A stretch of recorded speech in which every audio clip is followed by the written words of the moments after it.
નમસ્કાર દર્શક મિત્રો, @ગુજરાતમાં આપનું સ્વાગત છે। આપણે બધાએ એટીએમ મશીન તો જોયું જ હશે। ઘણીવાર તેમાંથી પૈસા ઉપાડવા કે ફરીથી ખાતામાં નાખવા માટે એટીએમ મશીનનો ઉપયોગ થતો હોય છે, પરંતુ ગુજરાતમાં એક એવું ગામ છે કે જ્યાં પાણીનું એટીએમ મશીન લગાવવામાં આવ્યું છે। એટલે કે એટીએમમાંથી પૈસા નહીં પરંતુ શુદ્ધ સ્વચ્છ પાણી આપવામાં આવે છે। જામનગર જિલ્લાના લીંબુડા ગામે એટીએમ મારફતે પાણી આપવામાં આવી રહ્યું છે। સમાચાર એવા મળી રહ્યા છે કે ગ્રામજનોને 24 કલાક પીવા માટે શુદ્ધ અને આરઓનું ફિલ્ટર પાણી મળી રહે તેના માટે અનોખી વ્યવસ્થા કરવામાં આવી છે, જે અન્ય ગામો માટે પણ પ્રેરણારૂપ છે।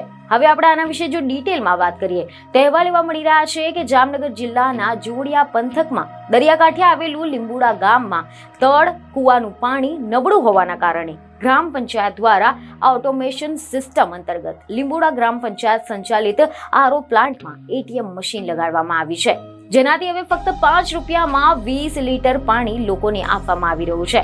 તેમજ તેની અંદર કાર્ડ સ્વાઇપ કરીને 5 રૂપિયાનું 20 લીટર પાણી આપવામાં આવે છે, જે 24 કલાક કાર્યરત છે, જેથી ગમે ત્યારે ગ્રામજનોને આ એટીએમ માંથી આ સિસ્ટમ મારફતે શુદ્ધ પીવા લાયક પાણી ભરી શકાય છે।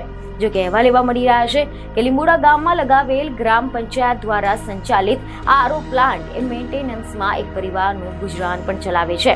લીંબુડા ગામમાં છેલ્લા 11 વર્ષથી પંચાયત દ્વારા એટીએમ સુવિધા મારફતે કાર્ડ દ્વારા આ શુદ્ધ પાણી આપવામાં આવી રહ્યું છે, જેને લઈને ગ્રામજનો પંચાયતના કાર્યથી ખૂબ જ ખુશ છે અને અન્ય ગામો માટે પણ આ સિસ્ટમ લગાવી લીંબુડા પ્રેરણાદાયક ગામ બની ગયું છે। બીજને ખબરો સાથે ફરી મળીશું। ધન્યવાદ।